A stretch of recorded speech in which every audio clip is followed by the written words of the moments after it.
కొంతమంది కేసీఆర్ గారి పక్కన ఉన్నటువంటి వాళ్ళు కేసీఆర్ గారి పేరు చెప్పుకొని అనేక రకాలుగా లబ్ధి పొంది వారు చేసినటువంటి అనేక చెత్త పనుల వల్ల ఇవాళ కేసీఆర్ గారి పేరు బద్నామయ్యే పరిస్థితి వచ్చింది. అయినా మళ్ళీ వాళ్ళని మోస్తాం, అయినా మళ్ళీ వాళ్ళని ముందుకు తీసుకెళ్తామని అనుకుంటే పార్టీ ఎట్లా ముందటికి పోతుంది?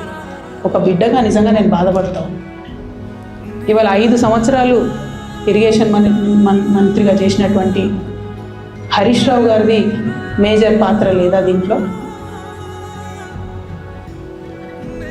అందుకే కదా కేసీఆర్ గారు వారిని సెకండ్ టర్మ్లో తప్పించిండ్రు. ఈ మొత్తం కాళేశ్వరం ఎపిసోడ్లో కేసీఆర్ గారికి మరక అంటిందంటే 2-3 వ్యక్తులు కారణం. మాజీ రాజ్యసభ సభ్యుడు ఒకలైతే, హరీష్ రావు గారు ఒకలైతే, మేఘా కృష్ణారెడ్డి గారు ఇంకోటి, మేఘానో పోగానో ఏదో. ఈ పెద్ద పెద్ద కాంట్రాక్టర్లు అందరితో